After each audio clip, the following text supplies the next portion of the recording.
Bonjour à tous, bonjour Steven. Bonjour.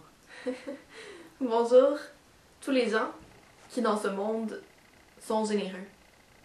Donc aujourd'hui on va faire une vidéo. Et généreuse aussi. Oui, généreuse, exactement.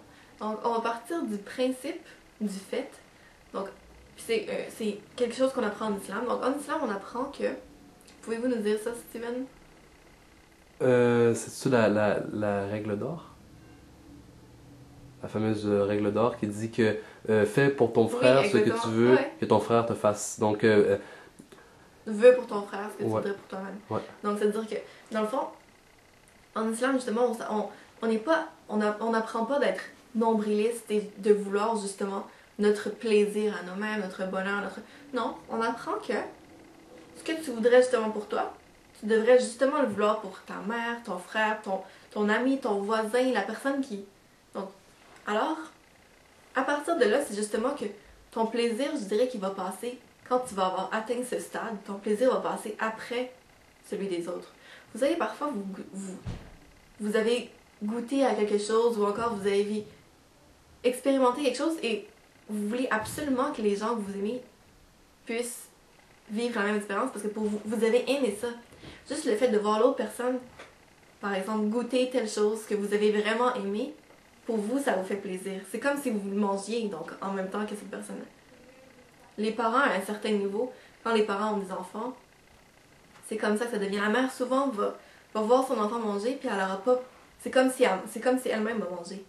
Parce que c'est rendu justement à ce point-là où elle a vu que son enfant il est satisfait et bien, et pour elle, sa satisfaction est faite. Donc, il y a des gens, machallah, qui arrivent à avoir ce niveau-là, même avec des gens qui vont être pas vraiment, pas tant attachés à ça qu'eux. Dans le fond, ils vont voir quelqu'un dans la rue qui a besoin, ou encore puis ils vont être prêts à l'aider, mais peu importe si l'autre personne va être redevant ou pas, ça se fait que la personne ne dit même pas merci. Ça me rappelle une histoire. J'étais avec mon frère et on sortait d'un magasin et il y avait une femme sur un banc. Une femme était assise, elle était très à l'aise. Puis elle était comme ça. Elle voulait de l'argent. Donc là, j'ai dit, ah, on lui donne de l'argent. Là, mon frère m'a tendu de l'argent, j'étais allée lui donner. Puis là, je l'ai mis dans sa main. Mais là, elle a dit, t'en as-tu encore? Puis là, dans mon cœur, j'ai eu de la peine parce que je me suis dit, cette femme-là, elle a pas compris. Elle, mais premièrement, elle aurait pu dire, ah, merci, de un, c'est la base. Mais moi, je me suis pas sentie plus mal. J'ai dit, non, désolée, j'en ai pas sur moi. Parce que, dans le fond, je veux dire, moi, ce que j'ai fait, quand on fait quelque chose comme ça, on le fait pour Dieu. Donc, même si on n'a pas la reconnaissance, c'est pas grave. Et vous savez quoi? Peut-être qu'aujourd'hui, vous n'avez pas la reconnaissance, mais demain, vous allez l'avoir. Peut-être que demain, cette femme-là va se rappeler que vous avez fait ça. Tu vois? Et, je sais pas moi, elle va se convertir et elle va faire des doigts pour vous. Donc, on sait jamais comment les choses se passent, mais c'est juste que, peu importe ce que vous faites, faites-le avec la bonne intention. Même si vous n'avez pas de résultats qui vont... Des résultats, donc... Immédiat. et de ce bas monde. Et, mais par ça, justement, on recherche à être de ces genres de personnes-là qui vont toujours être là pour aider l'autre. Parce que c'est bien. Et que vous le vouliez ou non, dans nos cœurs, à nous, quand on voit des gens comme ça, on les respecte. On les respecte, puis on voudrait être de meilleures personnes. Donc, ça me rappelle une femme, machallah, une perle rare. Elle est toujours là pour tout le monde. Une perle d'eau douce. Perle d'eau douce.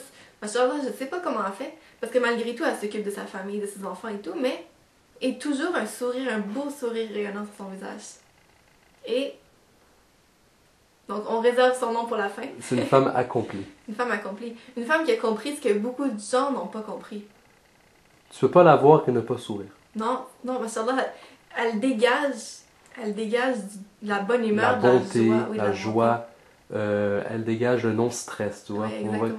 Et même si en réalité, peut-être qu'elle a une vie très stressante, Oui. mais elle le montre pas parce qu'elle pense à toi. Oui. Elle se dit, regarde cette personne-là, elle se dit peut-être que cette personne en face de moi vit une vie encore plus stressante que la mienne, et donc je vais être rayonnante. Ouais. Et ça influence en réalité. C'est comme de voir un chat ronronner. Est-ce que tu peux voir un chat ronronner et ne pas être influencé et tout d'un coup oublier tous tes petits soucis? Et c'est la même chose. Mais c'est dans une femme accomplie. Oui. Ouais, machallah. Et cette femme-là, justement, est toujours prête à aider son prochain. Parce qu'elle, Mais dans le fond, même si c'est pas toujours rendu à 100%, elle sait que, donc dans ses bagages, elle accumule. Elle accumule, puis ça sert à quelque Bon, chose. c'est puis une elle femme est très contente. intelligente. Elle est très intelligente, ma chambre. Donc, est-ce qu'on dit son nom? Eh bien, on pourrait dire que quelques anecdotes d'elle. On dit quelques anecdotes, vas-y.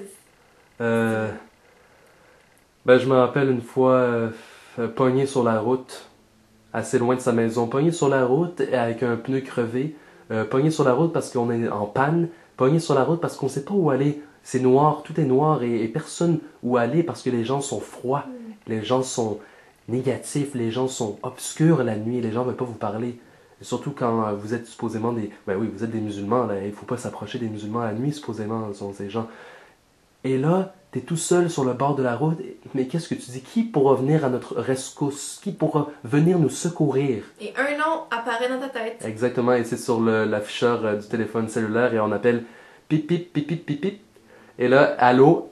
Et quand même, c'est 1h du matin, on a dit. Ouais. Et donc, tu t'attends à ce que cette personne soit dans son lit en train de dormir. Et oui, elle est dans son lit en train de dormir, mais elle répond, et comme si c'était le matin, après un bon déjeuner. Et oui, que puis-je faire pour vous? Elle le sait qu'on n'avait pas à 1h du matin pour rien. Ouais. Elle le sait qu'on est dans le trouble. Et là, c'est directement. pas fini. À 1h du matin, c'est pas comme si elle répond, puis après ça raccroche, puis c'est fini. Non. Faut qu'elle sorte de son lit, qu'elle s'habille, qu'elle arrive, qu'elle voir c'est quoi le problème, retourner chez elle après. Et elle le fait quand même avec le sourire, la bonté du cœur, la générosité. Cette femme, ma chère Blanche, c'est la générosité même. Oui. Tu vois? C'est ça. Et elle arrive finalement, et fini. On arrive avec le sourire. Et c'est tout d'un coup, le sourire, vous voyez, le sourire, c'est la moitié de la solution, dans la plupart du temps.